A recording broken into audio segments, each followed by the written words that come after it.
ওদের দুজনকে বিচারের আওতায় আনতে হবে। 50 বছরের একটা মহিলা কে কে আমার সাথে আছেন কমেন্ট আমাকে করে ধর্ষণ জানাবেন। মামলা দিছে। তাকে না কিভাবে হলে ধর্ষণ তো মামলা? আমাদের তোকে কিভাবে ধর্ষণ যুব হয়? সমাজ এবং তরুণ সমাজগুলো ওদের কোর্ট ফলো তো তোর করে কি না, তোর বাপের না কোর্ট? তারপরে তোর বাপ এরকম আর নষ্ট দিছে, তোর ভাই আর দিছে, নোংরামি তোর করে জামাই আর ভাইরাল দিছে, হয়ে তোর দুইটা জামাই আর অর্থ দিছে। উপার্জন তোর তো আইন করবে কি না? আর আমরা তো সেই গরিব অর্থ মানুষ। দিয়ে আমাদের বিলাসিতা তো সময় করবে, নাই, আমাদের তো এই সমাজে মেয়েদেরকে কোনো ঠাঁই নাই। ধর্ষণ করবে, আমরা তো সমাজের ধর্ষণ করবে, ময়লা আবর্জনা অবৈধ আমরা এই মেলামেশা সমাজে। করবে, আর এটাই তোরা কাজ। হচ্ছিস সমাজের অনেক উচ্চ মানের মানুষ, অনেক ক্ষমতাবান মানুষ, এই জন্যই নাকে দড়িটা ঘুরাইতেছিস আমাকে, তুই বুঝছিস?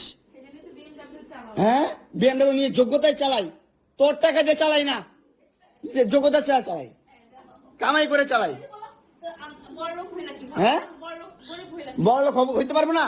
কোথাও লেখা আছে গরিবরা বিএমডব্লিউ চাইতে পারবে না, গরিবরা বড়লোক হতে পারবে না? কোথাও লেখা আছে? হ্যাঁ, কোথাও লেখা আছে? নাহলে ওই মেয়েদের বাসায় যাও, নাহলে নরসিংদী যাও, যেখানে যাচ্ছিলে সেখানে যাও, তোমার কাপড় চোপড় নিবা? অবশ্যই নিব, দাও।